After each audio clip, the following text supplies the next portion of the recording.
Making an appointment at the consulate can be a frustrating process. There's availability issues, the fees, the varying requirements, the varying prices, the varying headaches. Who can skip the consulates altogether? In one word, familia. Hey friend, my name is Leah, and here on this channel we help with all things Mexico. After moving to Mexico ourselves and having to figure everything out on our own, my husband and I now try to make things in Mexico sound not so foreign to foreigners who may be living in Mexico. So whether you're just visiting, passing through, or establishing roots, join the journey and let's get mixed in Mexico. Now to the good stuff. In my earlier video on residency options in Mexico, I mentioned a two-step process to become a resident of Mexico. It typically starts at the Mexican consulate office abroad, and step 2 finishes at the I&M office in Mexico. I very briefly mentioned in that video the arrangement that Mexico has in place to skip step 1 at the consulate offices altogether. Who wouldn't want that? I certainly took advantage of it, and that is through family ties. The Mexican culture, if you haven't already noticed, is very family oriented. And keeping with that traditional culture, Mexico wants to keep families together. That's why they created an arrangement to make it easier for families of foreigners to stay together in Mexico as a family. Because a family that stays together, stays together. There's something to that effect. Particular attention is given in this arrangement to spouses, parents, minor children, or siblings, as you'll see. I assume they just understand that spouses should be together, parents have an inherent obligation to care for their minor children, and also that adult children at times have to take care of their aging parents or orphan siblings. Thus, the arrangement to legally import them, if you can call it that, as legal residents into the country. This arrangement helps family members skip the consulates and head straight to the I&M office in Mexico to become either a temporary resident, permanent resident, or in certain cases, which we'll talk about later, Mexican citizens. Curious if you qualify? Let's take a look. Numero uno, temporary residency applicants.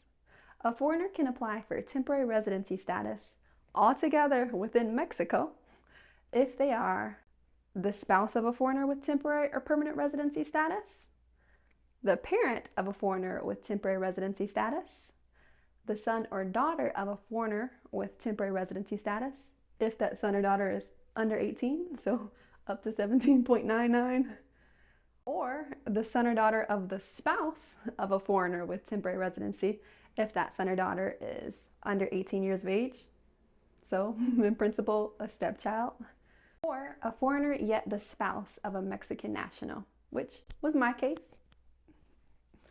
Do you have any of those circumstances? I'll give you a second to think about it. Numero dos, permanent residency applicants. A foreigner can apply for permanent residency status within Mexico, skipping the consulates, if they are the parent of a foreigner with permanent residency status, the son or daughter of a foreigner with permanent residency status, if they're a minor under 18, the sibling of a foreigner with permanent residency status, if the sibling is a minor under 18, the son or daughter of a spouse of a foreigner with permanent residency status, aka potentially a stepchild, if they're minor, the son or daughter of a Mexican national, if, again, the son or daughter is a minor, a foreigner, yet the parent of a Mexican-born child, or the sibling of a Mexican national, including naturalized foreigners, if the sibling, again, is a minor under 18, or of course existing as a foreign resident who has 4 consecutive years of temporary residency status in Mexico. The beauty, in my opinion, with these 2 different options is that you really get to take advantage of all your family members' hard work. That's what family's for, right? Making each other's life easier. If one makes it, we all make it. Pull each other up. That's especially the case with jumping straight to permanent residency status through family ties, of course, because your family member could have potentially had to wait years before they qualify.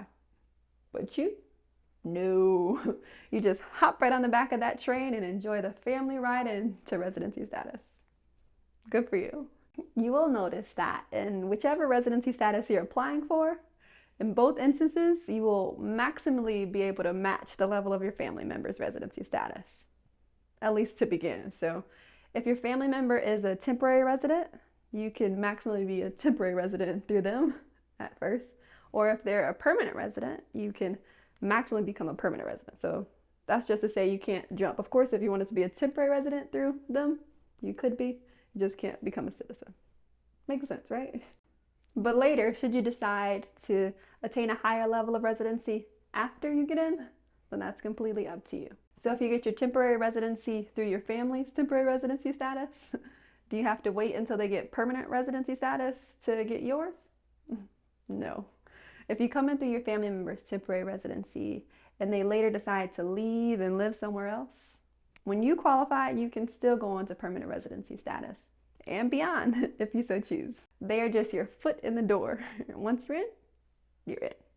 And if that's where you are right now, check out my previous video on how temporary residents qualify for permanent residency status or citizenship. I go into a lot of detail on the pros and the cons of each option. It's a long video, but some good information in there. Check it out. So what if you can skip the consulate? What's the big deal?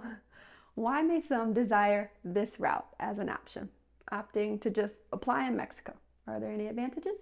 One, you can skip step 1 of the residency process at the consulate and go straight to the INM office in Mexico, saving on the fees of the consulate. You still have to pay INM fees and taxes, but less money, right? No consulate may equal one less potential headache. You won't need to worry about an overbooked consulate or trying to get an appointment or consulate shopping. This option may be especially helpful to you if you already have a trip planned to Mexico for a family visit or a family vacation.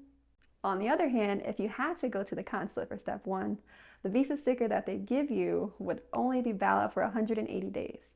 What if something comes up and your visa sticker expires before you're able to use it and go to Mexico? Then you have to make an appointment all over again, do the steps all over again. Skipping the need for a consulate could prove very beneficial in that case. And if you need to go to the consulate first and get the visa sticker, upon entry into Mexico, the INM officer at customs may only grant you 30 days to complete step 2 of the process versus the potential 180 days you could get as a tourist. I've definitely heard stories both ways. So all of these are reasons why some may choose to take advantage of the arrangement Mexico has in place for family unit applications. Are there any potential disadvantages or downsides of this course? Depending on if acquiring residency is your sole reason for your visit to Mexico, you may not be given the full 180-day allowance as a tourist. So if you were planning to get your application started or step 2 of the process done towards the end of your trip, you may not be able to complete the full application process in the allotted time frame given to you by the Mexican customs official upon entry. Especially if you don't have all the right documentation, like I didn't at first, or if you don't have the right application, also like I didn't at first. Or if INM office continues to move the finish line and the requirements every time you go, like they're known for, and your clock is ticking. Also, this may surprise you, but everything is in Spanish in Mexico. At the consulates, you may get someone who's bilingual and can speak both English and Spanish, but in Mexico, it's not a guarantee. In fact, forget about it. Side point, I do have a super funny story about that disadvantage of everything being in Spanish. I'll share that in a future video. But hopefully, if you stick around with the channel, you'll know everything that you need to know for everything being in Spanish not to be an issue or disadvantage for you. That's my goal with this channel, to make things in Mexico sound not so foreign to foreigners. Maybe you'll get it done all on your first shot. I would be ecstatic for you. Let me know how it goes for you in the comment sections below. Okay, Leah, back to the topic at hand. What if I want to be a Mexican citizen? I have a family member who's a Mexican. Can I use them to get my citizenship? Well, the answer is maybe. As mentioned in my video on routes to citizenship, the only way you can match a family member's citizenship status as a foreigner is if one of your parents were born in Mexico. In that video, I call this particular route the most direct route or the straight shot route. And then if that is you, technically, this could all be handled at the consulate office or at the Registro Civil office in Mexico, whichever one you prefer. Check out another video of mine that I did on that topic. I'll walk you through the entire process. So in the way of a brief recap, family members, whether that be immediate or extended, presumably, but not necessarily in the same household, can indeed skip the need for a consulate altogether and go straight to step 2 of the residency process in Mexico to apply. My thoughts? Knowing the Mexico that I've come to love, this is an arrangement that is here today but could be gone tomorrow. So take advantage of it while you can, if you can, or if you have the circumstances, I guess. Seize the day, seize the opportunity, or seize them both. Just do it if you want to, of course. And all these circumstances could still nevertheless be started at the Mexican consulate. There's nothing wrong with that if you prefer that route. But with temporary and permanent residency status, there will still be an unavoidable step 2 in Mexico to still complete the process, which you could just avoid altogether with this route. I hope at the very least that this video was informative, but also helpful. If it was, feel free to like the video or share it with someone you think may benefit. It lets me know that I'm doing a good job.